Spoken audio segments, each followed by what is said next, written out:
So thank you for having us here today. We're really excited to be here. So today basically our role is to provide you with a professional services perspective on financial statements and sort of also the role of finance in general within your organizations.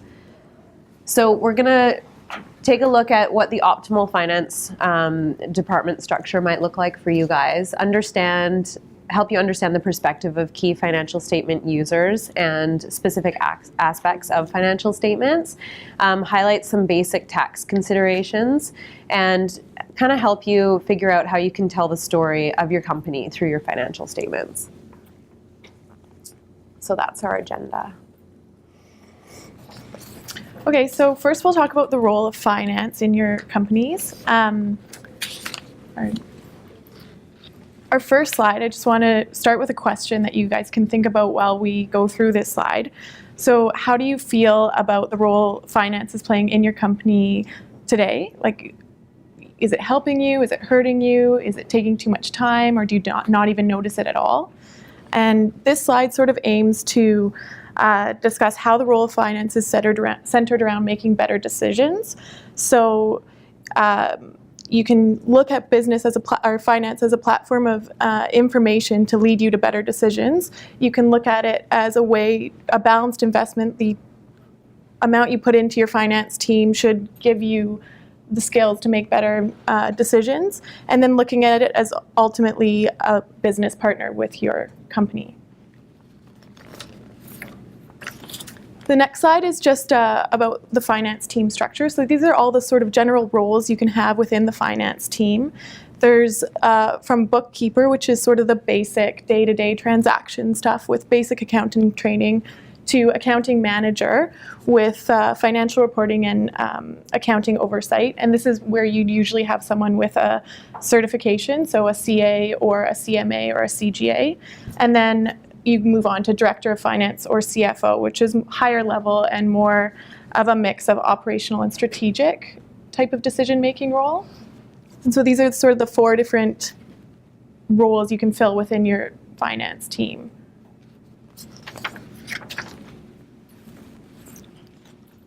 Okay, and this slide just depicts the business life cycle. So thinking about your own businesses and where you might fall within the life cycle of a business. So in the beginning, you're in the startup phase, you're gaining entry to market, you're focusing on putting resources into the company.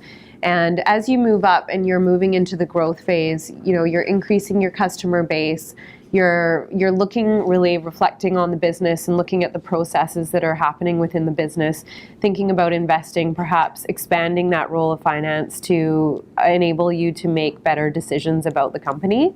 And then as you move on, you're starting to peak into being an established company. You have a loyal customer base now. You have a bigger piece of the market share. You're probably operating fairly efficiently now. And then you might be expanding into, a new market. So you've really established yourself and you're now thinking about how do I expand, whether is that geographically or different products. And then sort of faltering at the end or the decline, perhaps noticing that, trends are happening in the market. You have to shift and think about how to perhaps expand or refocus on your strategy. So next we'll talk about financial statements and their users. So financial statements should ultimately be understandable, relevant, reliable, and comparable. Those are just kind of the basics to allow them to be sort of useful for anyone who's going to read them. These are the financial statement types. You're probably mostly familiar with these. There's the statement of financial position, which is the balance sheet, the statement of comprehensive income, which is the statement of profit or loss, or the P&L, and the statement in changes of equity, and the statement of cash flows, which basically highlights your operating, investing, and financing cash flows for the period. Are they 4 separate things, or am I looking for all of this information in one document? 4 separate things. Okay. So you'll have 1 page as the balance sheet, 1 page as the P&L, 1 page as the statement of equity. And would I expect to see all 4 of these?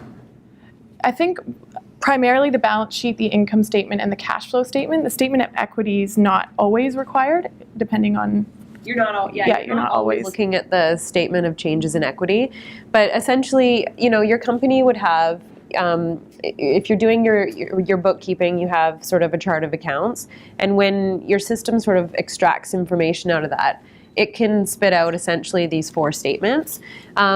Probably where you guys are focusing your time looking at is you're really focused on the cash flow of the company. So you're focused on, how much cash is being used in the company.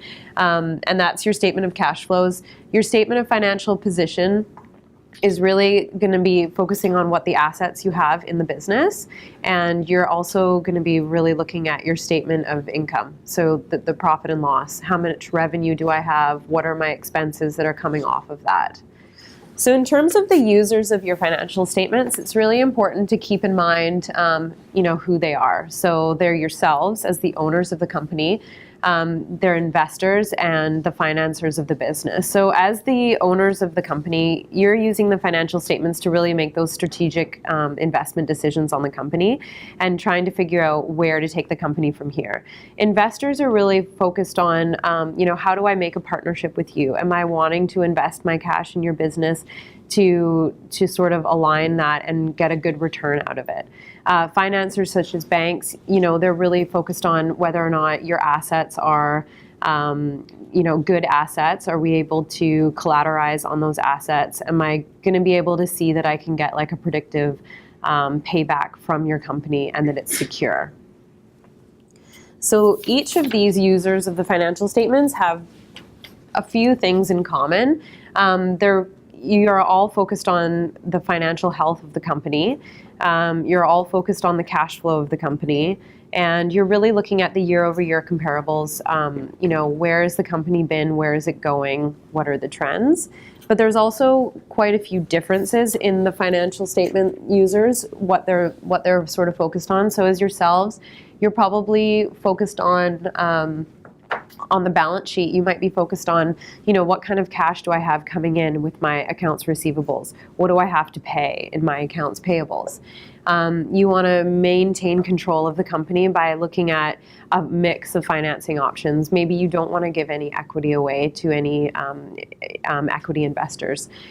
You want to look at, areas of growth in terms of what is my sales turnover, how many times is my inventory turnover, and what is my optimal owner remuneration looking like.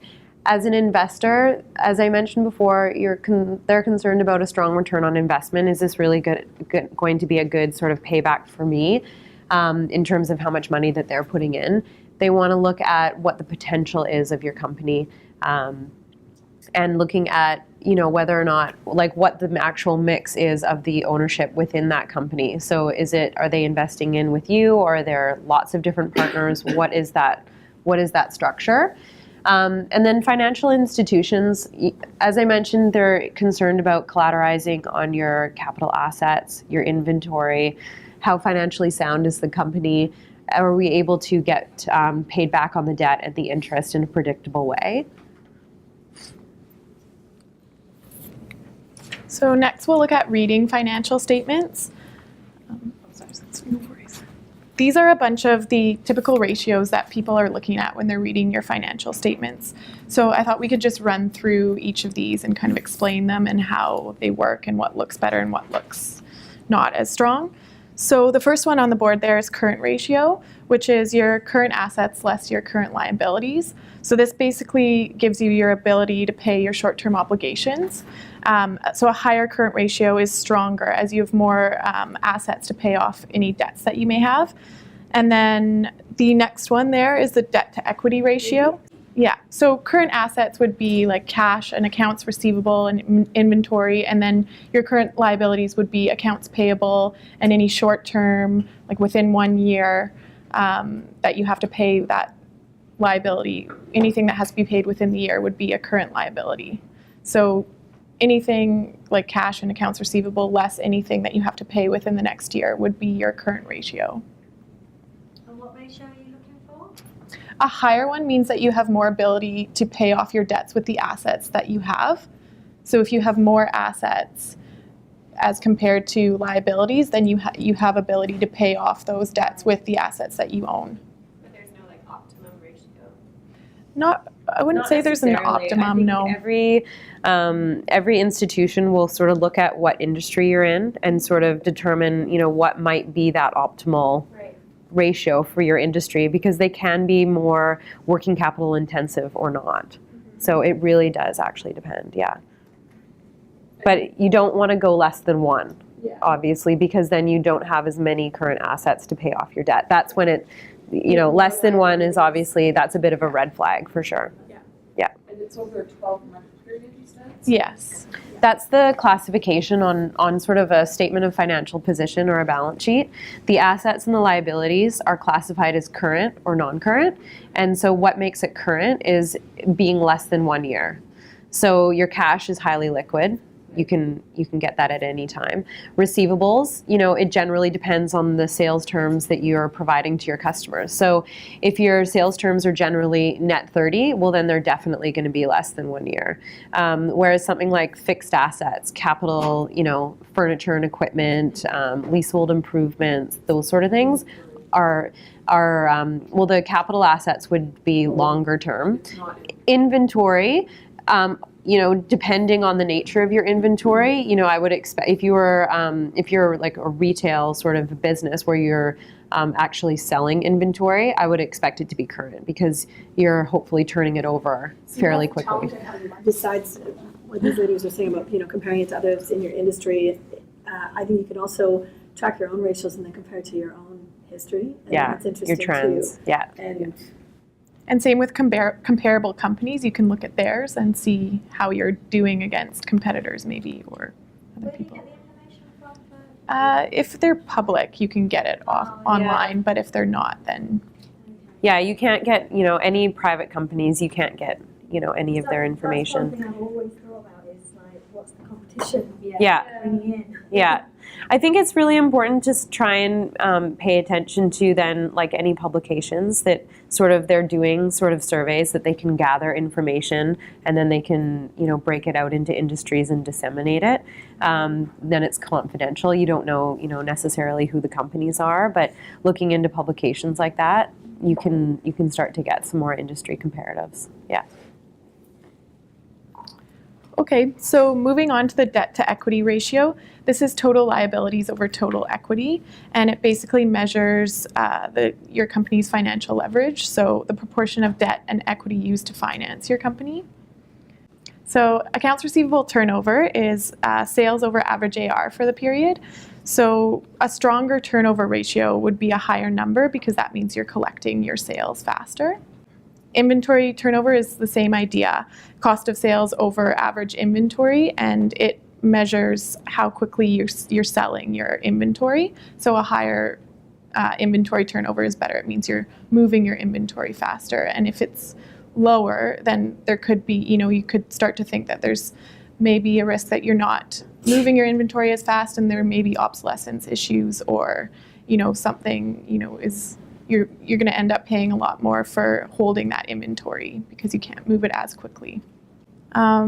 Gross margin is sales less cost of sales, and this basically measures the value of any incremental sales and can help you guide pricing going forward. And then the final ones are return on assets and return on equity. So return on assets is net income over average total asset and basically tells you how many dollars of earnings your company has for every dollar of assets that you own. Net income. So that's net income is all your revenue less all of your expenses. So all of your cost of sales, anything that's general and admin expenses like your rent or other administrative expenses, some salaries, that kind of thing, any expenses you have basically. So this is what you're earning, your profit. And so you divide that by your average total assets. Is that the same thing as ROI, return on investment? Similar, very similar, yeah. The return on investment would be more divided by what this specific investment is. So it's if someone put in a certain amount of money, or maybe it's a project you're working on, or it's something a little bit more that specific investment, whatever the investment is. So that's just sort of a more specific return ratio. Where I get really confused on things like that, if I have mine in front of me, is that the money that it's saying was made, I don't have it anywhere.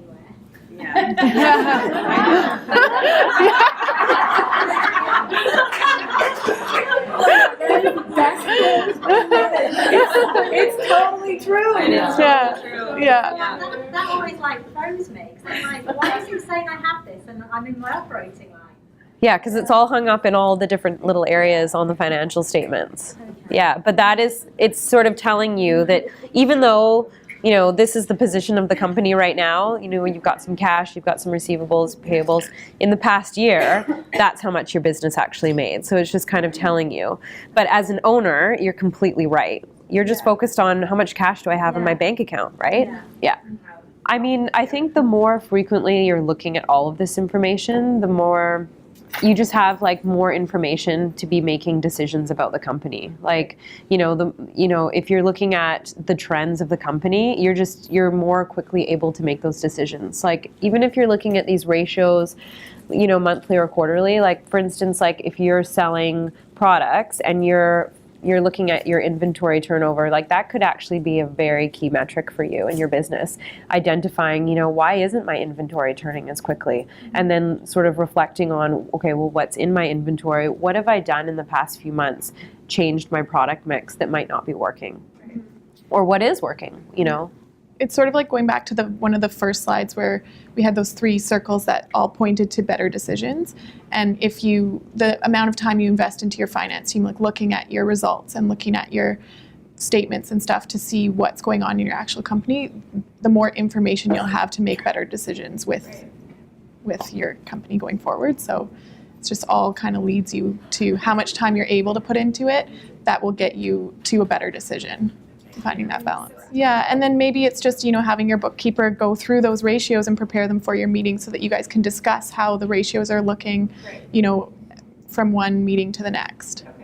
3 months, 6 months, yeah. I mean, month to month, there could be little anomalies that are happening that might, throw each other off. But I think once you're sort of hitting that 3 month, 6 month.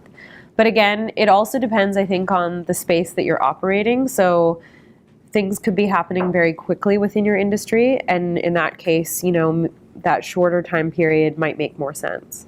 Yeah. Okay, and then I guess the final one is return on equity. So this is your company's profitability by revealing how much profit a company generates with the money shareholders have put into the company. So this is net income divided by your equity, your total equity. Yeah, one way that may be easy to remember what the balance sheet is it essentially does balance your assets is on one side, and then so you go assets equals liabilities plus equity. So what they try to do is always make sure, say your assets are 100, then your liabilities plus your equity is also going to be 100. So it's balancing, which is the balance sheet. That's how I remember it. Yeah, so if you have a $500,000 house and you have no mortgage, you have $500,000 in equity. If you have a $200,000 mortgage, you have $300,000 in equity. So next, we've just got a slide showing the financial statement ratios and that we just went over and who might be most interested in these ones. So as owners, we've got check marks next to everyone because you're probably interested in every aspect of your business. So it's good to kind of look at all of these and see how you're doing from one period to the next, or one, review time to the next meeting to meeting kind of thing. Whereas investors are more interested in the ability to pay debts, basically, and their return on any assets or equity. And financiers, which are generally the bank, they are more interested in ratios that indicate cash flow, so how much that you're able to pay them back for the loans that they've given you, and not as much into the return on assets or equity, because they're just looking for their repayments. So the difference between, I just want to make sure I understand this, the investors and the financiers. Or the financiers are interested in making sure that you can pay back whatever it is they're going to give you. Yeah. And the investors want to make sure you're going to be smart about what they're going to give you. Yeah, because they have some equity usually in your business. So they're with you, they're a partner more than just giving you money and expecting it back at the end.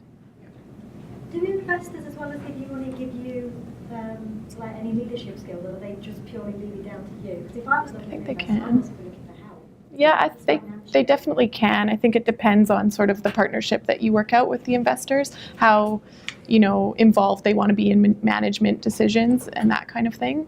I think you'll find some that would really want to be involved, and then some that are more kind of silent partners and just want to help you with, giving you cash injection or whatever and let you run with it. But it's sort of, that's a partnership you'd come to with them, just with what's like your interest and their interest, kind of. Yeah, even within Vancouver, there are sort of private equity firms, and that's sort of what they do. They have people that are in-house that can kind of, help you depending on what's happening in your business with those strategic operational decisions. Yeah. So it's really just a ratio where you take sales over AR, and if you take your sales over AR, for instance, you could look at it on a monthly basis. So you could look at your revenue for 1 month, compare it against the accounts receivable balance at the end of the month, and then do the previous month comparison and the previous month comparison. You can kind of do a trend analysis. And if you look at that turnover over sort of the past 12 months, you'd really be able to step back and see how quickly are my receivables actually turning over. Yeah, so the quicker that they're turning over, you know that your customers are paying you on time, quickly.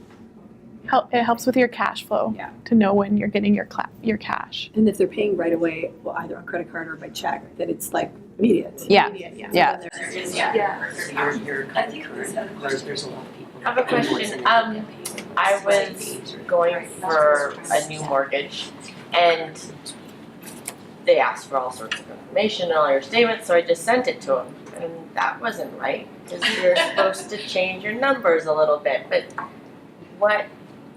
just so nobody else makes the same mistake as I did. And the guy came back to me, he's like, okay, this isn't right. Let's look at this. And he helped me fix my numbers so they appear how the bank would have wanted to see them. And it wasn't like they were disorganized, but it was just, there were probably some items in there that he thought I could take out so that my numbers were more favorable for the lending eventually. I still don't really understand, people always say, well, you can make your numbers look like whatever you want them to.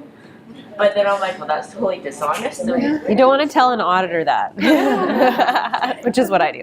But I think in the very background of all of this, there are accounting principles, that do need to be followed. And that's probably what they were referring to is, maybe someone noticed that whatever you had handed in initially, wasn't quite in accordance with some of that framework. I don't know what kinds of things they were, but it depends. Yeah. Mm-hmm. I guess it was a property management, so they just thought my expenses were too high, and so he was just kind of going through my list and taking things out that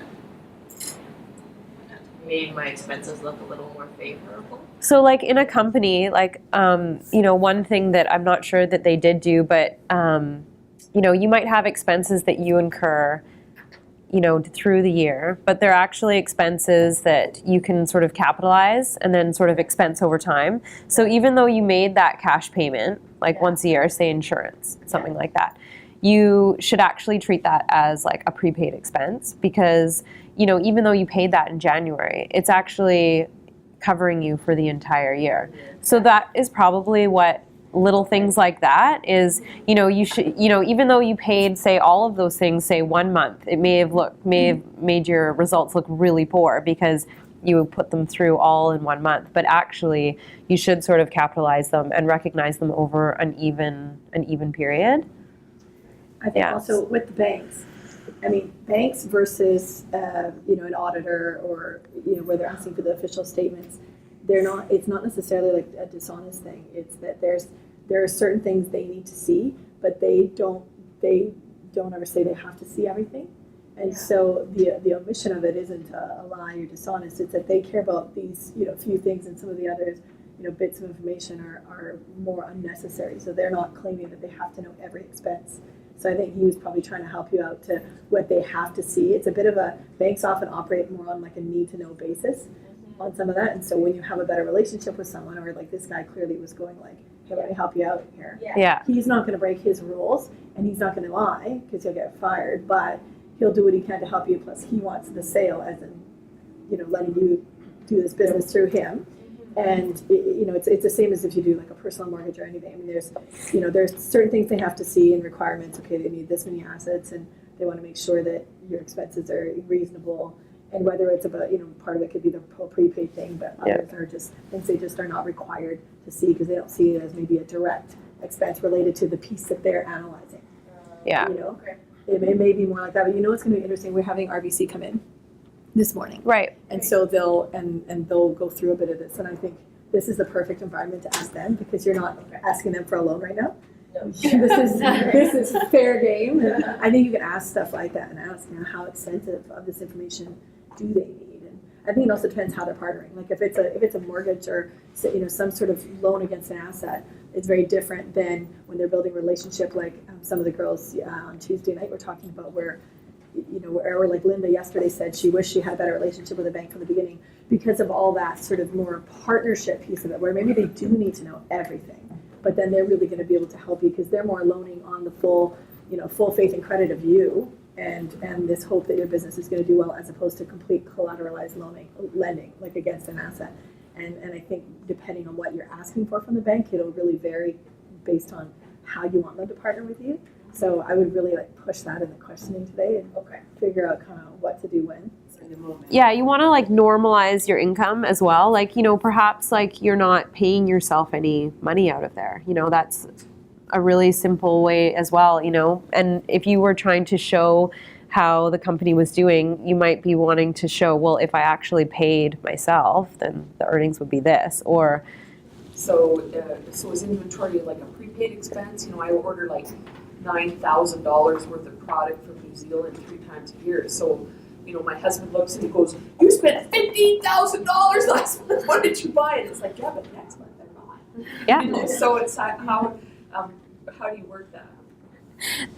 That money that you spent on it definitely is going straight to the balance sheet. So it's it's inventory that you have available for sale. It's definitely a prepayment. So yeah, and then it's really that's why there's those 4 sort of cornerstone financial statements, and they all sort of tell a different story. So the balance sheet helps show you what your equity is in the company, and sort of says where you're at, where is everything sort of tied up on the statement of position.